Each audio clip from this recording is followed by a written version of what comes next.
Hello everyone. Sheikh chilli की काल्पनिक कहानियों में आपका स्वागत है। आज की कहानी है शेख चिल्ली और 7 परियां। शेख चिल्ली एक गरीब शेख परिवार से ताल्लुक़ रखता था। पढ़ाई लिखाई में कमज़ोर था। ध्यान बस हमेशा खेलकूद में रहता था। मोहल्ले के लड़कों के साथ कंचे खेलने में उसने अपना पूरा बचपन बिता दिया। जवान हुआ तब भी कंचों से पीछा न छूटा। माँ उसकी इस आदत से परेशान थी। वह चाहती थी कि उसका बेटा कुछ काम धंधा करे। एक दिन वह उसे बुलाकर डांटने लगी। यह क्या दिन भर मोहल्ले के आवारा लड़कों के साथ कंचे खेलता रहता है? हट्टा कट्टा जवान हो गया है, कुछ काम धंधा कर ला। कब तक मुफ्त की रोटियां तोड़ेगा? शेख चिल्ली क्या करता? माँ की बात मानकर अगले दिन काम की तलाश में दूसरे गांव की ओर निकल पड़ा। रास्ते में खाने के लिए उसकी माँ ने उसे 7 रोटियां दी। आधा रास्ता तय करने के बाद ही शेख चिल्ली को भूख लगाई। एक कुएं के पास वह रोटी खाने बैठ गया। माँ की दी हुई 7 रोटियों को देखकर वह कहने लगा, 1 खाऊं, 2 खाऊं, 3 खाऊं कि 7 को खा लूं। उस कुएं में 7 परियां रहती थी। यह बात सुनकर उन्हें लगा कि शेख चिल्ली उन्हें ही खाने की बात कर रहा है। वे डर गई और कुएं से बाहर आकर शेख चिल्ली से हाथ जोड़कर प्रार्थना करने लगी, हमें मत खाओ, इसके बदले हम तुम्हें एक जादुई घड़ा देंगे। इससे तुम जो भी मांगोगे वह तुम्हें मिलेगा। शेख चिल्ली ने वह जादुई घड़ा लिया और अपने घर वापस आ गया। माँ को घड़ा देकर उसने 7 परियों की बात बता दी। माँ ने घड़े का परीक्षण करते हुए उससे ढेर सारे पकवान मांगे और देखते ही देखते उनके सामने थालियों में एक से बढ़कर एक पकवान सज गए।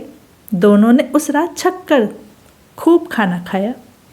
फिर शेख चिल्ली की माँ ने जादुई घड़े से खूब दौलत मांगी। उस दौलत से वे माला माल हो गए। शेख चिल्ली की माँ खुश तो बहुत हुई, लेकिन उसे गांव वालों का डर था। वह जानती थी कि वे लोग उसके मूर्ख बेटे से सब उगलवा लेंगे। इसलिए उसने एक तरकीब सोची और बाजार से बताशे खरीद लाई। फिर घर की छप्पर पर चढ़कर उन्हें बरसाने लगी। छप्पर से बताशे बरसता देख शेख चिल्ली ने लूट कर खाने लगा। कुछ दिनों में ही शेख चिल्ली और उसकी माँ के बदले हुए रहन सहन पर गाँव वालों की नज़र पड़ गई। उन्हें शक हो गया। वे सोचने लगे कि अचानक इनके पास इतनी दौलत कहाँ से आ गई। शेख चिल्ली की माँ से पूछने पर वह कुछ ना बोली। तब उन्होंने मूर्ख शेख चिल्ली से सब उगलवाने का इरादा किया। एक दिन शेख चिल्ली को घेर कर उन्होंने पूछा, अरे शेख चिल्ली, आजकल तो रंग ढंग बदले हुए हैं, क्या बात है? बड़े सुंदर सुंदर लग रहे हो। तो शेख चिल्ली ने मासूमियत से सारी बात बता दी। हमारे पास एक जादुई घड़ा है, उससे जो मांगो वह मिल जाता है। यह सुनकर गांव वाले उसकी माँ के पास पहुँचे और उससे घड़ा दिखाने को कहने लगे। तो माँ बोली, ऐसा कोई घड़ा नहीं है। शेख चिल्ली को तो तुम जानते ही हो, ये तो दिन में भी सपने देखता है। गांव वालों ने शेख चिल्ली को घूर कर देखा तो शेख चिल्ली बोला, माँ मैंने तुझे वो घड़ा दिया था ना, भूल गई? हमने ढेर सारे पकवान खाए थे और उस दिन घर के छप्पर से बताशे भी बरसे थे। माँ बोली, अब बताओ, छप्पर से भी कहीं बताशे बरसते हैं? गांव वालों को भी यकीन हो गया कि यह शेख चिल्ली तो ऐसे ही कुछ भी बोलता रहता है, कोई सपना देखा होगा, और वे अपने अपने घर लौट गए। शेख चिल्ली की अगली मज़ेदार कहानी का नाम है कुतुब मीनार कैसे बना। एक बार शेख चिल्ली दिल्ली घूमने गया। वहाँ कुतुब मीनार के चर्चे सुनकर वह उसे देखने पहुँचा।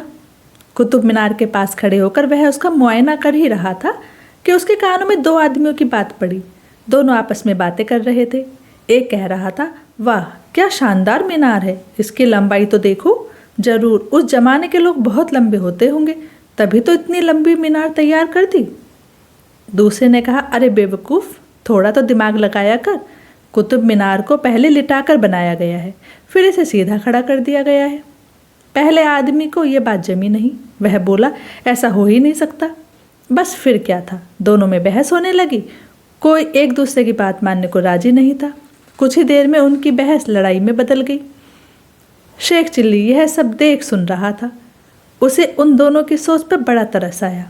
वह उनका बीच बचाव करता हुआ बोला, लड़ क्यों रहे हो भाइयों, तुम दोनों ही गलत हो। बात यह है कि कुतुब मीनार बनाने के लिए पहले कुआं खोदकर उसे पक्का किया गया, बाद में पलट कर खड़ा कर दिया। इतनी सीधी बात तुम्हें समझ नहीं आ रही, बस हो गई कुतुब मीनार तैयार। दोनों आदमी शेख चिल्ली का मुंह देखते रह गए। शेख चिल्ली की और भी मज़ेदार कहानियाँ सुनने के लिए चैनल को प्लीज़ सब्सक्राइब जरूर करें, लाइक शेयर और कमेंट भी करें। चैनल पर साहित्यिक कहानियाँ भी हैं जिसमें मुंशी प्रेमचंद की कहानियाँ, सुभद्रा कुमारी चौहान की कहानियाँ, मन्नू भंडारी की कहानियाँ और तेनालीराम बेताल पच्चीसी की कहानियाँ भी हैं। इन सभी कहानियों के लिए एक बार प्लीज़ चैनल को विजिट ज़रूर करें। धन्यवाद।